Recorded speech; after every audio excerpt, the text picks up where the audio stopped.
Jamel President grew up less than a mile from the College of Charleston and graduated from Burke High School. He was as hard-nosed and spirited as any player I have ever coached. On the defensive end, he always guarded our opponent's best scorer. His jump shot was picture perfect, and he iced many games with his foul shots. In fact, in his senior year, he ranked 4th nationally from the foul stripe. He played in the backcourt with Anthony Johnson, and they made a magnificent duo.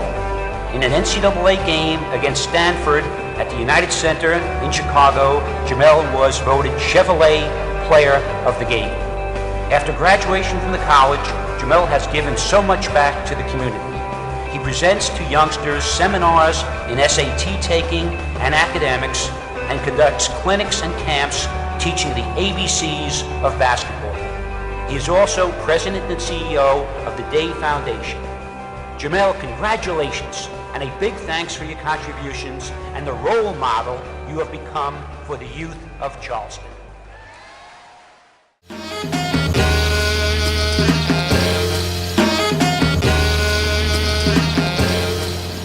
The oatmeal recipe has 3 main ingredients that's vital to athletes' success: skill development, academics, and education.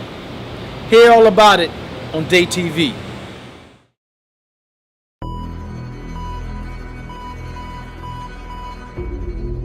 DAE TV, family life.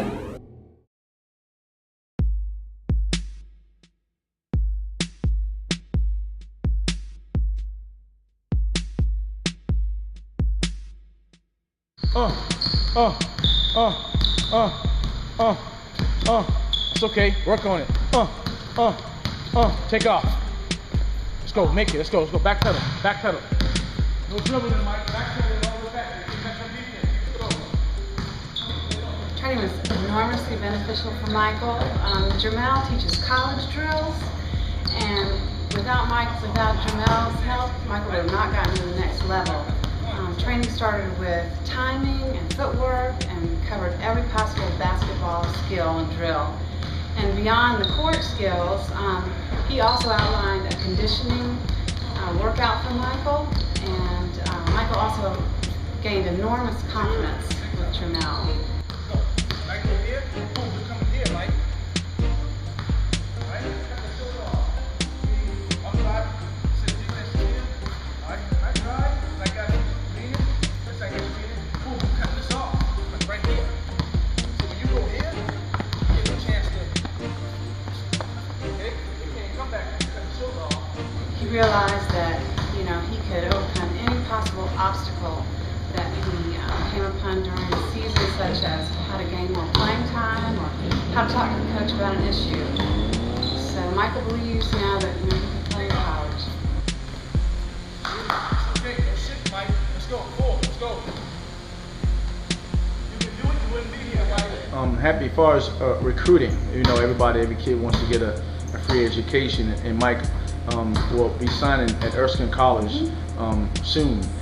How was prior to coming and hearing how the recruiting wars go, what knowledge did you have on recruiting, and was it beneficial with the knowledge that we gave you to help Mike get a scholarship? I didn't have any idea how to approach coaches, or how to do anything about creating an opportunity for Michael to play in college. So Jamel just guided us through this college recruiting process for over 2 years, and he started first by having us create a list of 20 colleges based on academics first, basketball, and then location. And from this, Jamel also taught us how to talk to coaches, how to create a highlight video, choose game videos for coaches to look at, and also the most important thing was how to create opportunities for coaches to see Michael play. And from this process, Michael was given several choices, and he chose Erskine, which is the best fit for him academically and for basketball. Good deal. Well, I'm so proud for you and Mike and your family, and glad that things worked out, and looking forward to watching Mike's progress. Well, he's going to be coming 3 times a week all summer. Thank you so much. Thank you.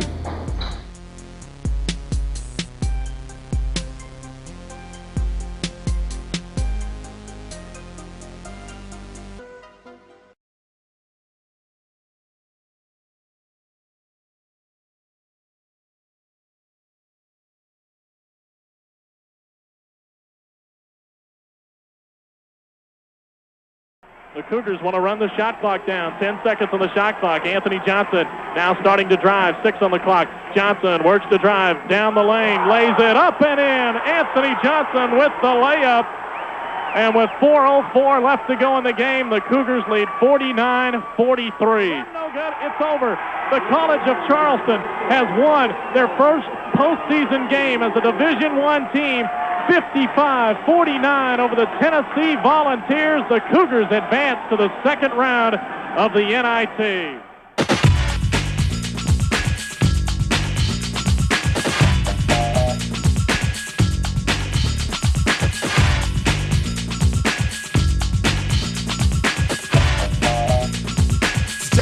Check it out. It's time to set it up, run a break like a point guard. 6'4", one in the drum will beat the guard. Much flavor in any position. I'm like a leftover goal, I'm still dishing. That's what the handles kicking tricky like the crossover. Good with the skills, it's 1-on-1 till this runs over. Got to keep the pressure on and on and on. Before we run out like this till the break of dawn. So put it up and dish the rock while we hit the boys. We crash and dish and crash till our knees are sore. And that's just when the getting's good. We'll show you why we're the kings that was supreme on the hardwood. Cause on the day we live and breathe the rock and get it to the man fast when the trigger's cocked. Give me the rock, I'm on the zone. Ooh, I got the range like the NBA. I love this game. Kicking the fast break. I'm on the fast break. Yeah, check it out. Kicking the fast break. I'm on the fast break. Check it out. So let's run and gun. Excuse the pun. The reference to the drive-by. I elevate like it's sky high. And boy, I just can't be stopped. And to get with this, you got to pump more in those Reeboks. See, nowadays the game's played above the rim. No fouls allowed, boy, you're playing with men. So bring it up and bring it on. Cause the man bringing the break, yo, you know he sets the tone, yeah. On the break, the game's at its pinnacle, it's showtime. Like Magic run the Lakers, you know I'm gonna catch mine. And you can bet when I come to home, it's hard like steel with the rim shaking like Shaquille O'Neal.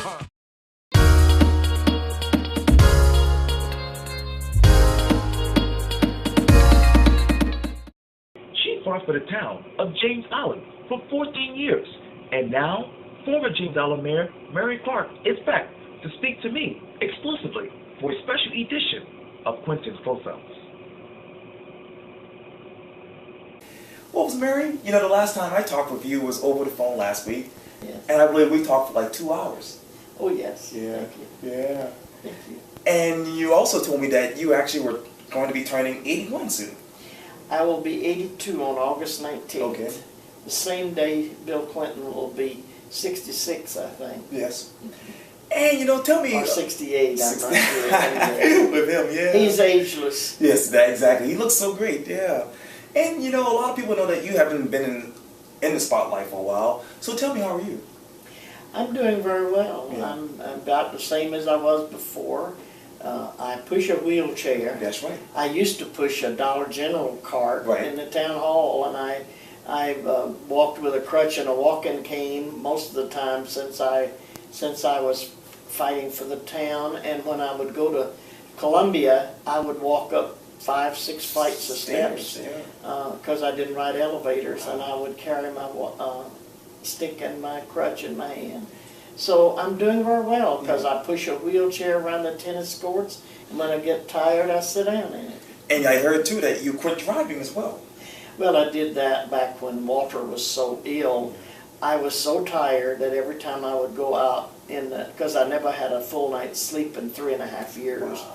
And when I would go out in public in the car, I would find that everybody was leaving me and I was sitting in traffic by myself. Wow. So I'm sure people blew horns. I'm sure, right, exactly. But after Walter died, I just let my license expire because I was not really in good health at that time. I was so worn out. And tell me, how are you right now? I'm doing well. Yeah. I'm doing well. I feel better than I've felt in ages. Yeah. And talk to me about Walter and him dying. I mean, how much did that take a toll on you emotionally? Oh, well, it really the illness, because, you know, we were only together a year on our feet. And then Walter had a slight fall. He didn't even break a bone. But actually the lack of care for an old person, and he was then 84, right. And the lack of care, it really had its toll on him. He got bed sores in the hospital. and they threatened me with elder care if I didn't get the stomach feeding tube to try to heal them. And they kicked you out of the nursing home. And then I got that, and then I went back to the rehab home, but there's very little rehab in there. In fact, when I said, when are you going to do the rehab? Well, we put him in his wheelchair. That's rehab. Wow. And so then at the end, Walter's legs contracted so terribly that you couldn't even do personal care for him. You'd had to totally do him hand and this whole body. You had to clean up. I had people that helped with him. Yeah. And let's continue to walk down memory lane because, as everyone knows, you were mayor of James Island for 14 years. No, I was actually mayor of the second and third town, almost the whole third town, and then I fought for the 14 years altogether, because the first 5 years it took us just to get that town put together. Right. And I did the maps and all of that, and I was very familiar with it, everything. And you told me over the phone that you never met Mayor Joe Rowley. I've met him, I've seen him, I've gone to his council meetings and objected to the town annexing on James Island, and but I've never had a conversation one-on-one with him, ever. Yeah. And let's go back down memory lane again, because as everyone knows, you also tried to fight for McLeod Plantation. Yes, I thought that should be a part of James Island. And we did a lot of work, laid out a beautiful plan for it, and had a foundation that we were going to raise money. And I wanted to have it mean something to the people who had put it there and had worked on it. And they were able to get the slave graveyards preserved, but I wanted the little piece of it that was left cut into parts and have all of the heads of the old black families that were on the island to have a section and have them teach their young people how to farm on those sections. And then I wanted the slave cabins to each one be a part of the town, a part of the heritage of the people, and have one with indigo, one with cotton, one with truck farms, and have the history of it mean something. I had furnishings, period furnishings, antique furnishings, to furnish the house again, because most of the furnishings were taken out. But that was not the that was not the plan that they wanted for it. The city wanted for it, so it ended up and was sold to the parks. And let's talk about now, because when we were talking over the phone, you talked to me about your Wounded Warrior project that you're involved with, and AmericasWarrior.net. For those who don't know, tell me how you're involved with that. Well, when I married Walter, he had 10 tennis courts, and he had it for almost 50 years. He started in '63, and it had gotten run down, so the courts needed redoing. And of course, during the whole years Walter was ill, we couldn't do anything with it. And then after he passed on, I decided that to preserve it, as Walter wanted, that I would make a non-profit out of it and make a Wounded Warrior program with wheelchair tennis. And I would go further and have the Wounded Warriors be able to come and enjoy it with their families at no cost. And I've been busy raising money toward that end.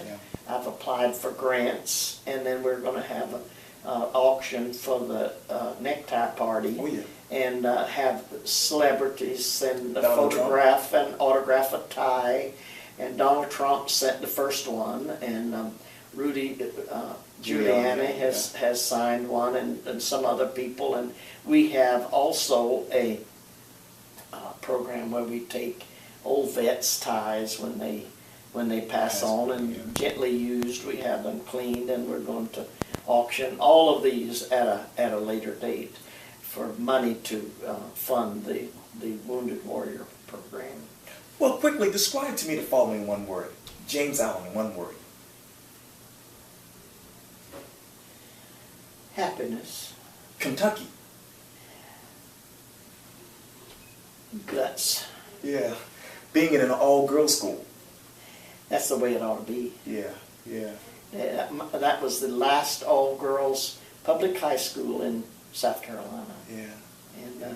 And they did away with it. I think they should always do that. Young people would learn better if they were segregated according to the sexes. Yeah. One word to describe Mary Clark. Tough. One word to describe Walter Herbert. Sweetheart.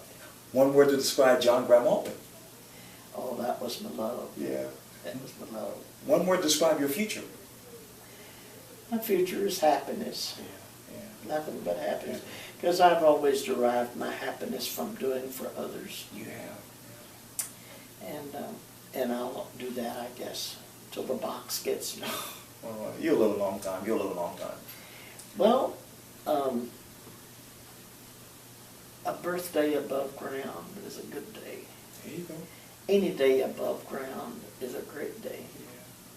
Because you always find something wonderful to do. You always find someone that you can do something for. I have marvelous friends who care for me very much. They do. My sisters, there are 5 of us left, and I'm the eldest. And they all give me great respect and love. And my children, Yes. I thought children were supposed to hate you and try to hunt a nursing home to put you in. But mine like me. They love you. Yeah. You know, children are supposed to love you, but my children like me. They do. Yeah, they do. They do. And that's amazing, I think. It really is. It really is. Well, Mary Clark, it was so great talking to you. Thank you so much for coming. Anytime. It's been great Thank meeting you. And I wish you the very best of luck with your endeavors. Thank you. And, Thank you. and come out when I get the Wounded Warrior things, the tennis courts painted. I invite you anytime to come out and look it over and partake, and maybe we'll put the feed bag on. Sure, there you go. Thank you so much. Thank you. Thank you.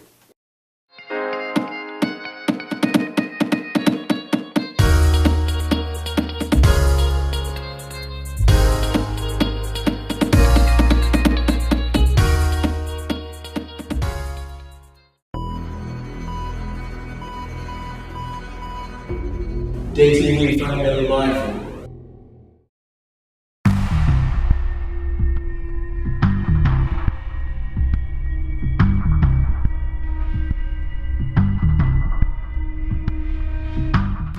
Talk about the regimen. Talk about your training regimen, your focus, all through time, because they're all things called adversity, what can be blessings. I had a kid in high school. You have a kid as Justin that's playing for USC right now. Talk about the regimen, your training regimen, staying focused, and being at top 25, and then a distraction. And how did you deal with all that? Man, a lot of people don't understand what goes into play as far as being a student athlete. Everybody always thinks it's easy because all they really see, rightfully so, is the end product. Right.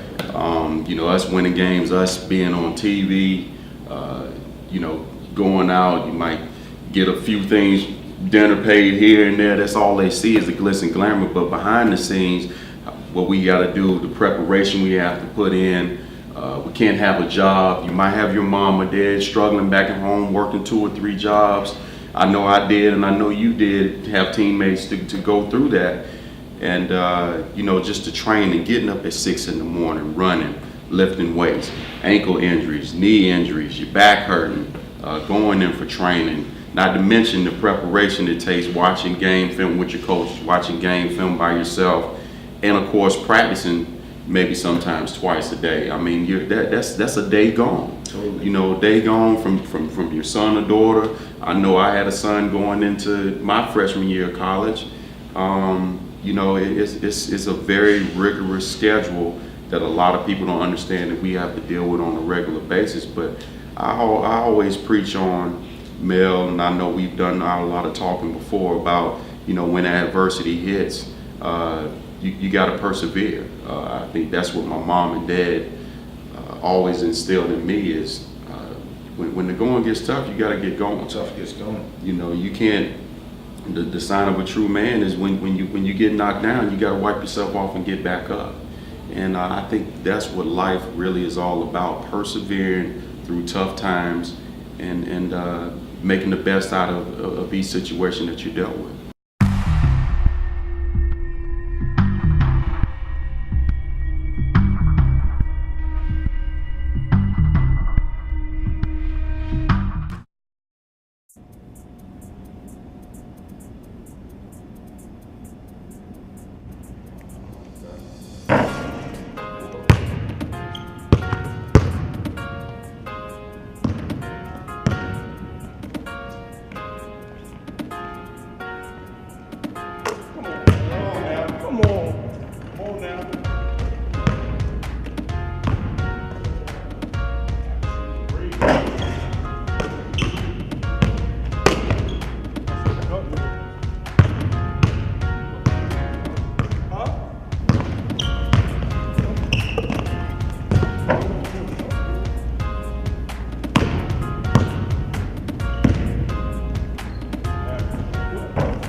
DAE TV, find out your life.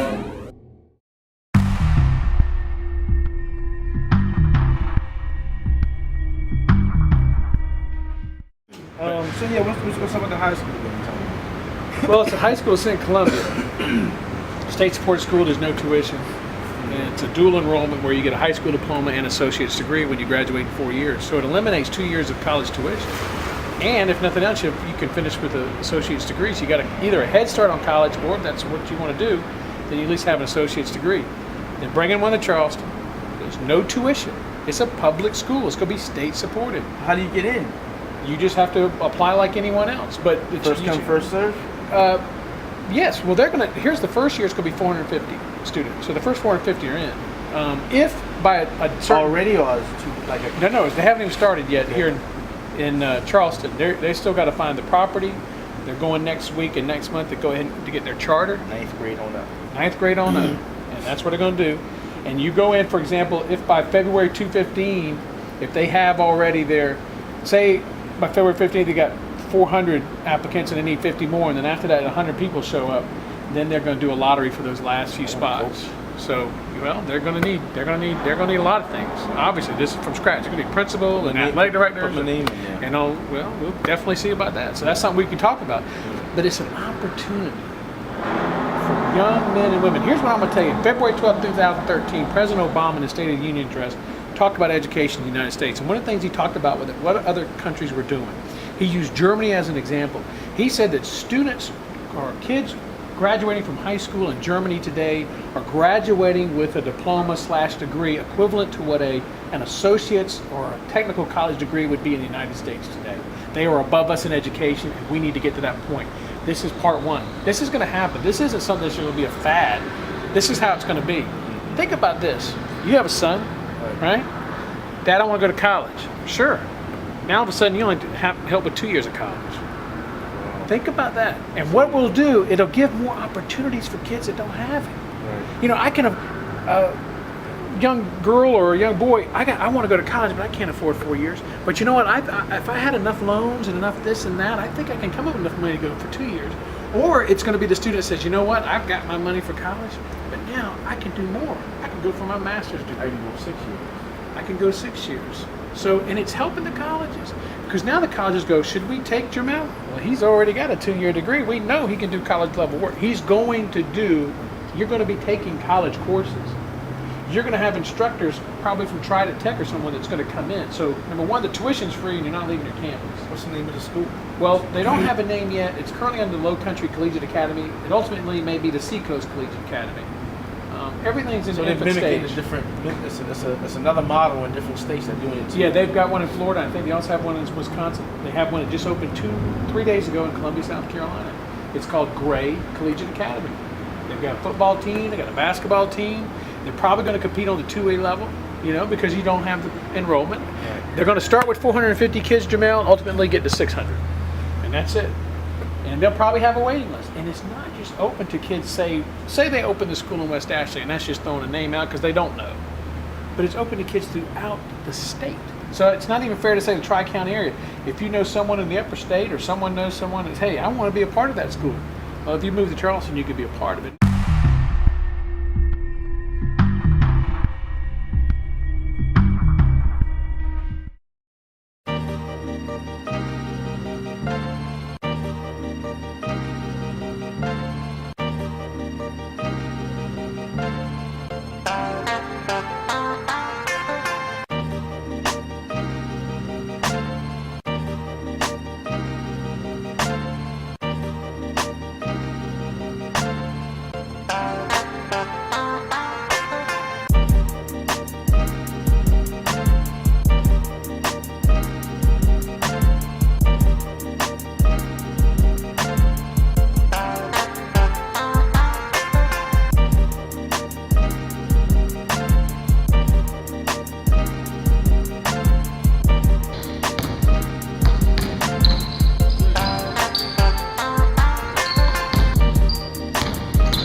DAE TV, find out life.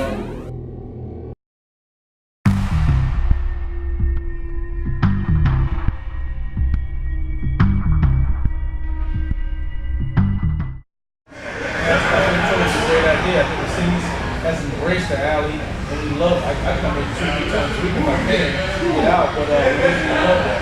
So talk about your involvement in the college Charleston. You know, I'm pretty sure a lot of people in the college, you know, visit here and love coming here. Talk about your involvement. Talk about this last situation without coaching change. And what do you see us moving forward in that direction? Sure. Well, as you know, I'm a diehard, passionate College of Charleston alumni and fan. You know, basketball. I watched this man in the late '90s, and that's what drove me from being a Chapel Hill fan. I grew up in North Carolina, born in Charlotte, to go in the direction of College of Charleston ever since maybe it was '99 when we being College of Charleston, beat Chapel Hill in Charlotte, and they're ranked number 3 in the country. You know, my mindset started changing. But anyway, you know, that being said, yeah, I watch this guy, you know, lead the country in free throw shooting and all that good stuff. And you know, the environment was electric. It was a small little arena where you guys used to play in. You know, we kept it live. You know, but yeah, 3,000 seats, but if that, but it was packed. It was fun. And you know, that's kind of where the passion started when I came back, and now I've gotten involved in all aspects of the college. You know, not basketball, but all sports related with my background in athletics. in the sports business, I got involved in the board with the Cougar Club, which is the booster club for College of Charleston.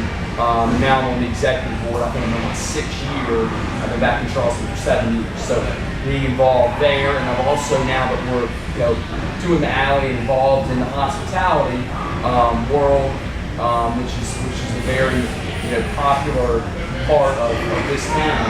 I'm on the board with hospitality and tourism management at college as well. So several boards, it really have a lot of love of trying to bring in new donors, people that maybe they went to college, rekindle the spirit of the college, or if they didn't go to college, that live in Charleston. Charleston's a great city. It's got people from all over the country, all different schools, different sports fans, basketball fans. Get them to adopt Charleston is their team. But yeah, I think we've been through a lot basketball-wise. It's been a long time since we've been in the tournament. I think I lost a few hairs over it the course of the past several years. When we kind of thought we had the teams that should be there, and we weren't. But you kind of wouldn't change it. I think it's been kind of a crazy road. Obviously, with what happened with Doug Logic and his kids, it was incredibly unpleasant. It's been an incredibly trying time in college. When McConnell came in, he was under a lot of scrutiny. The board of trustees were under a lot of scrutiny. But what's recently happened, the coaching change is in effect. We're lucky enough to have a guy like Earl Grant. I was at his press conference. I'm not sure if you were there or not, but he's just incredibly well spoken. You were brought up in the press conference. If you weren't there, your name was brought up by Earl. Yeah, you mentioned Danny Johnson. You mentioned Jermel President. I don't know why he didn't mention me, but that's all good. But Earl carries, he carries a lot of charisma, and he's a strong guy. He's a local guy, and he's somebody that people can rally around. And these players, I think, they've bonded through this tough situation that we went through with Coach Doug Lozier. And they've stayed together without a coach all the way up until September. And Earl's a Stall High School guy. And you and him, I'm sure, used to compete back in the day. Yeah, we competed. Earl was like maybe 2 years younger than me. Okay. But we always kept in touch, and he was very Marshall. Sure. 14 years, and he's been a great experience with the coach. So, one thing he said that really touched hard is like, people say I never coached at coach before, but before I had a kid, I was a father before. I have three sons. Absolutely. I'm a great father. Absolutely. So it was a great way to put that, to know that he deserved a shot. I think he would be wonderful with that.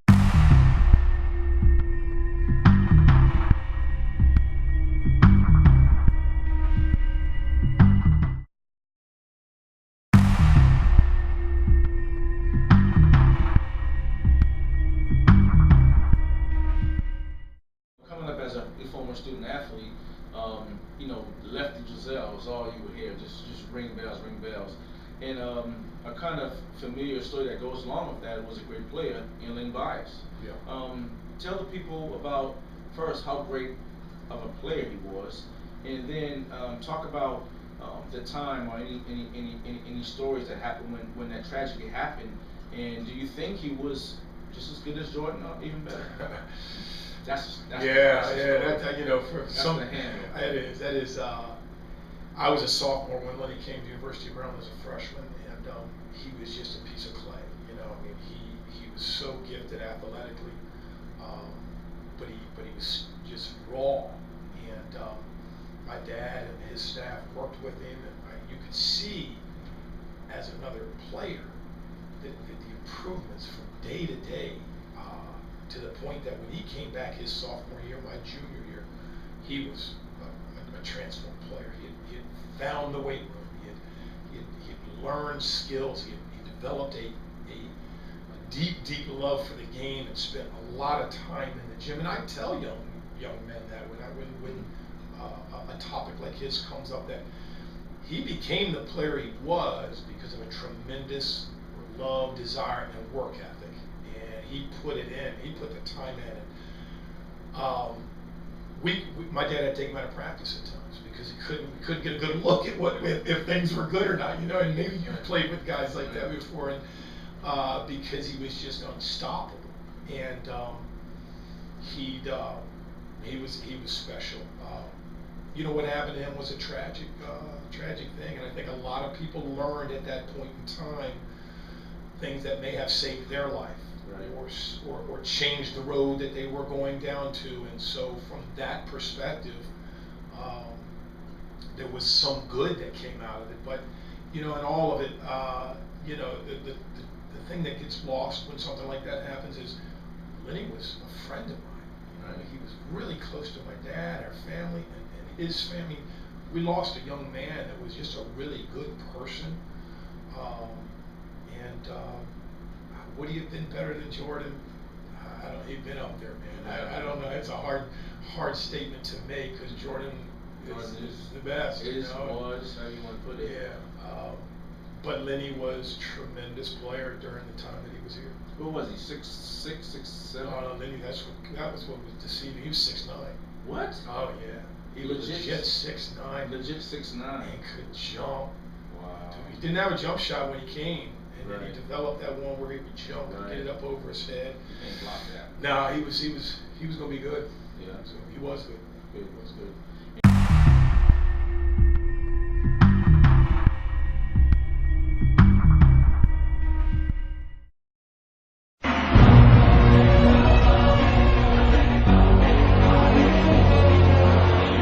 There is a price to pay for everything you gain.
DAE TV, find out live.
105.5 Around Town, calling all music lovers. This Thursday is your chance to enjoy some good music as the North Charleston Pops pays a tribute to America's greatest Pops orchestra conductors Arthur Fielder and John Williams. Joining me now with details is Dawn Durst. She is a member of the North Charleston Pops Orchestra. How are you? I'm fine, thank you, and thank you for having me this afternoon. Yes, thank you for joining us. Now, talk a little bit about what people can expect to see and hear coming up. Well, I'm going to tell you a little bit about the North Charleston Pops. The North Charleston Pops has been an orchestra that was founded two years ago. We're moving into our third season, and we actually are at the Performing Arts Center all the time in North Charleston. We're a professional orchestra, 56 musicians.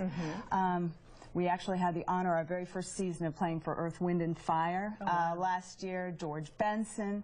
So we're really playing it up out there in North Charleston and enjoying our home at the Performing Arts Center. And you all are becoming well known for great music. Talk about this specific performance that you all will be doing. Well, Saturday night at 7:30, we are putting on our first concert of the year. So again, this is our third season. This is a big deal for us. We are celebrating the 200th anniversary of the writing of the Star-Spangled Banner. So this is a really big deal. It was written in 1812, and you know the poem by Francis Scott Key. So we'll be recognizing that at the beginning, and at the end, Tchaikovsky, who admired all of the Americans during the Revolution. He wrote the 1812 Overture, so we'll be playing that at the end with a huge surprise. The 1812 Overture is very, very loud, so it should be great fun. And in the middle of all of that, we're going to have a lot of other pieces. We've got 4 soloists from our orchestra playing. We have things like Schindler's List, the typewriter, which children will get to see someone actually playing the typewriter. So excellent. Yeah. And you all are looking for people to sing, right, in the choir? Well, we hope you're going to sing the Star-Spangled Banner, first of all, on Saturday night. That has to be done, but we have a choir and a chorus, and I believe in April we'll probably have that chorus singing. So anyone out there wanting to come and sing, we would love for you to audition and become part of the North Charleston Pops Chorus. Excellent. And you actually are a musician. You play the viola. I used to play the viola in middle school. We have this in common. Yes, we do. So excellent. And you've been playing with them ever since the beginning? Ever since the beginning. Ever since the beginning. So I've been very fortunate. And we'll have 3 other concerts. So if I have a second, I'll tell you about those 3 other concerts that are coming up. As we almost go to break, you can tell me real quick about those particular 3. Well, the most important one I don't want you to miss is Cirque de la Symphony. That is going to be like Cirque du Soleil. We bring a group out of Las Vegas. They will be hanging from the rafters over the musicians, doing all kinds of acrobatics. So that's one not to be missed. Excellent. We'll have one in April and also one coming up in November. So perfect. I hope you all will come out. I'll have to come out and bring the kids. Thank you so much for joining us. Absolutely. All right.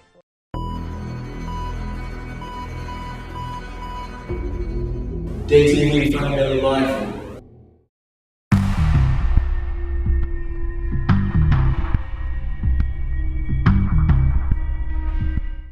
Talk about Allen Houston.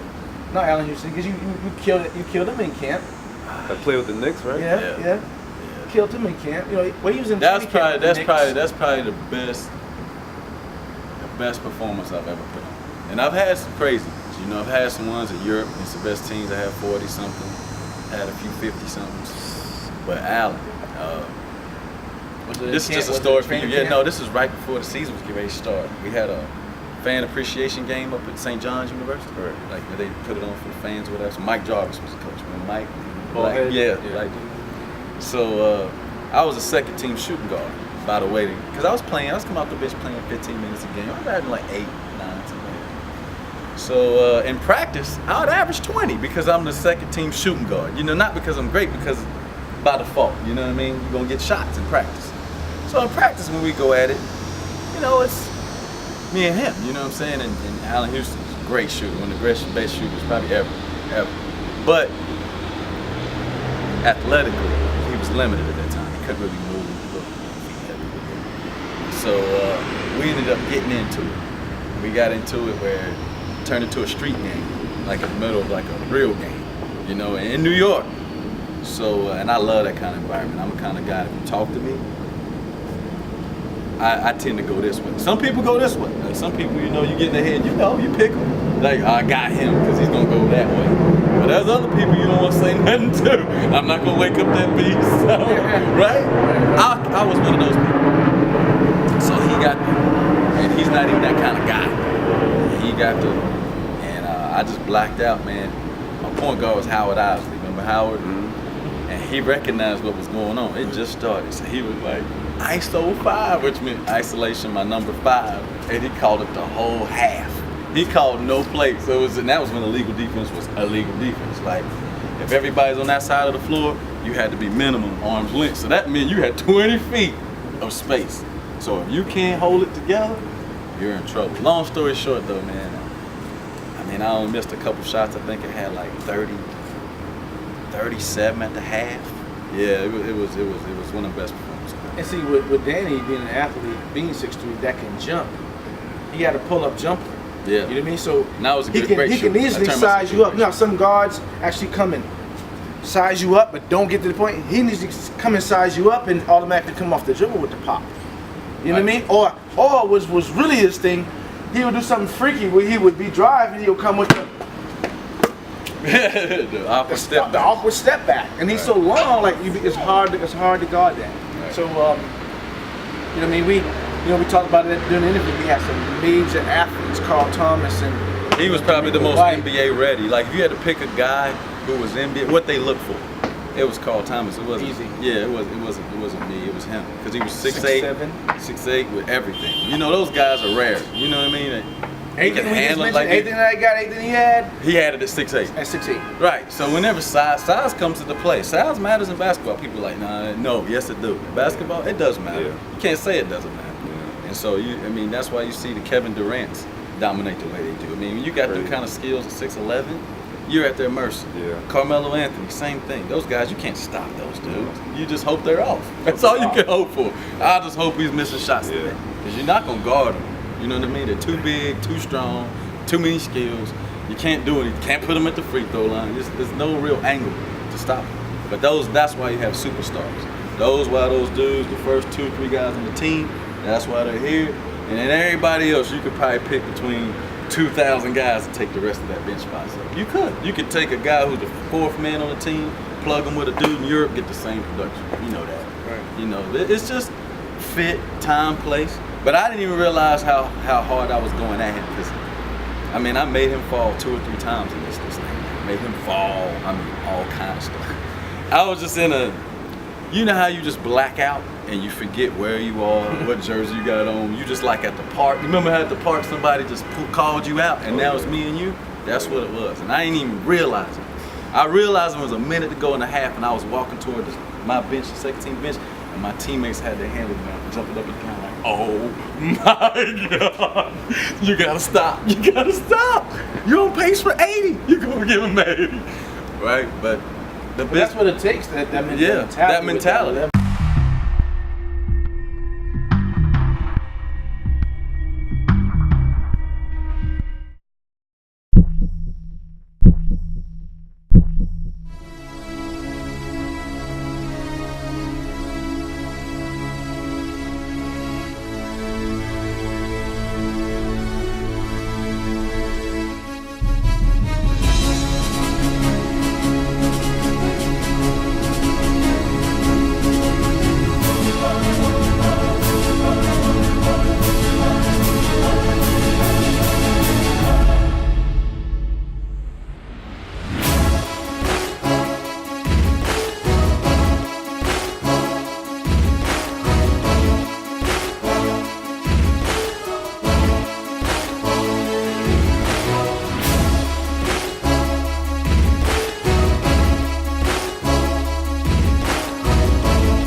DAE TV, finally live.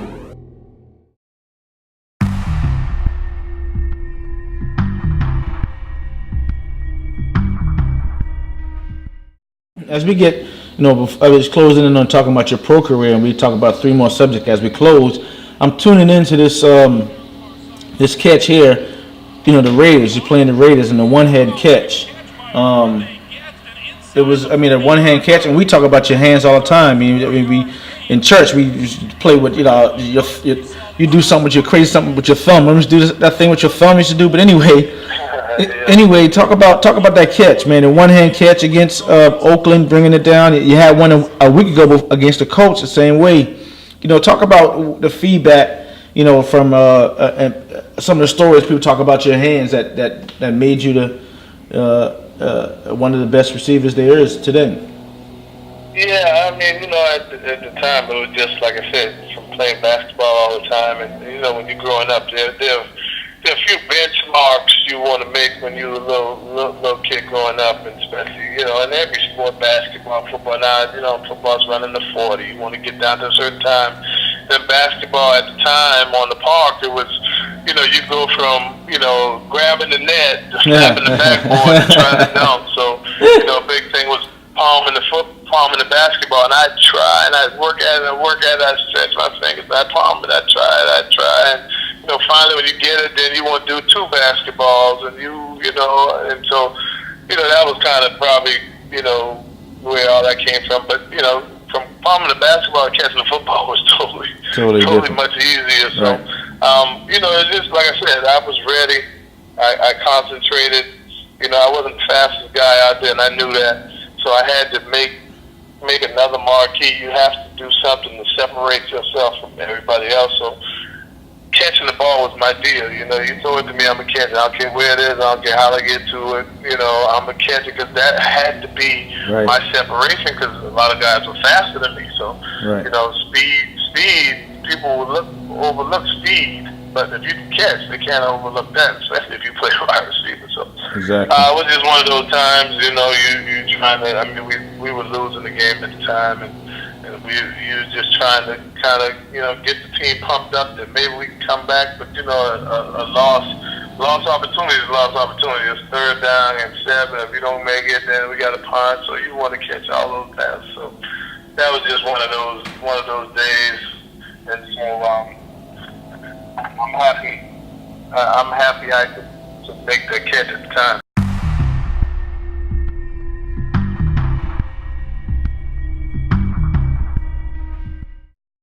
We count 3 drops by Miami receivers so far today.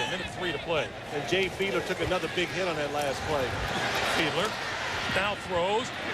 Oh, what a catch! What a catch by Oronde Gadsen! God. Timeout stops the clock with 52 seconds to play. Oronde Gadsen, we've talked to him many times, and we made fun of the fact, that is unbelievable. But he has the biggest pair of hands of any wide receiver in the National Football League, and they came to use that time. It'll be on every highlight reel in America tonight. Well, you know what? It deserves to be, because it probably... Let's look at it one more time, because it probably stopped a sure interception for the New York Jets. Jay Fiedler was pressured. He was pressured. The ball gets away from him just a little bit, and Nick Ferguson is standing behind. Here he comes. 25. He's going to make the catch. Look at him. Oh, I got it. No, you don't. Oh, that makes up for Dedrick Ward dropping one before. 17 down the far sideline. Pass is caught. Oh, what a catch by Oronde Gadsen inside the 40-yard line. That's a 34-yard gain, and I can't believe he caught it. You sounded so surprised, and it's caught. I know. What's this? One-handed. Oh, gosh. He pulled one in one-handed a week ago against the Colts. That is, listen.